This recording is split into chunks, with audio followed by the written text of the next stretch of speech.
भारत का राष्ट्रीय गीत न होके भारत का नक्शा है। ध्यान से पढ़िए। पंजाब, सिंध, गुजरात, मराठा, द्राविड़, उत्कल, बंगा, विंध्य, हिमाचल, यमुना, गंगा। खत्म भारत। कोई ध्यान देता है इस सब पे? इसीलिए कोचिंग का नाम है research centre. This is not a coaching. क्या है? रिसर्च।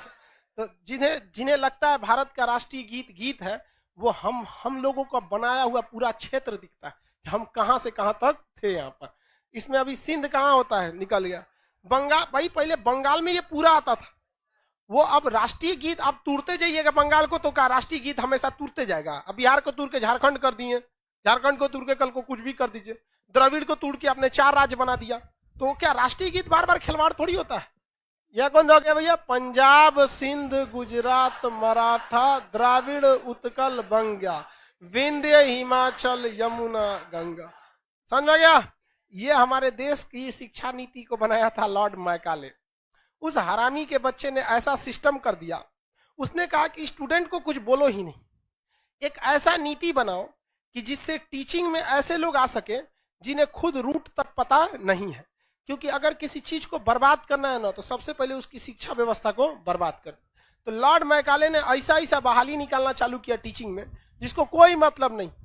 और हर चीज पे देखेंगे ना, दुनिया का किसी भी चीज के पोस्ट को आप जान सकते हैं। आपके सामने दरोगा खड़ा है या एसपी, बता सकते हैं कि नहीं? आराम से। ब्रिगेडियर खड़ा है या फिर लेफ्टिनेंट कर्नल, आराम से वर्दी देख के पता चल जाता है।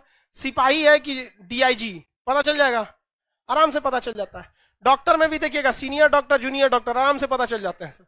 सीनियर वकील में देखिएगा, सीनियर वकील का अलग पहचान होता है, जूनियर का अलग होता है। देखते हैं कि नहीं? पायलट में सीनियर पायलट ऐसा। लेकिन लॉर्ड मैकाले ने इतना बेहतरीन व्यवस्था जाके किया कि ईमानदार टीचर, बेईमान टीचर, सीरियस पढ़ाने वाला टीचर, टाइम पास करने वाला टीचर, कोई पहचान नहीं। कोई पहचान है नहीं। हमारा हिसाब से अगर हमसे कोई पूछता, हर टीचर का यहाँ एक बैच लगवा देते हैं, A grade, B grade, C grade, D grade. समझ में गया? और जो आपका ग्रेड है वो ग्रेड का डिसाइड महीने के लास्ट में लड़के करेंगे। एक छोटा सा मशीन आएगा, मशीन में कौन चीज छोटा, ईवीएम पूरे देश में आ सकता है, एक तो छोटा सा कॉलेज में नहीं आ सकता इतना छोटा।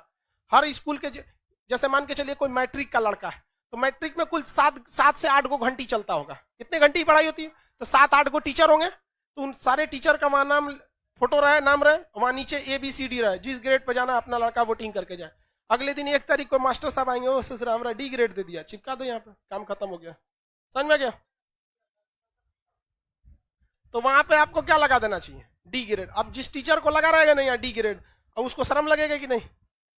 और हर जिस तरह गाड़ियों पे नंबर प्लेट जरूरी है, उस तरह टीचर का नंबर प्लेट रहना चाहिए, किस ग्रेड के हैं आप। बच्चों के साथ खिलवाड़ बचा के रख दिया है लोगों ने। अजीब हाल है यहाँ पे।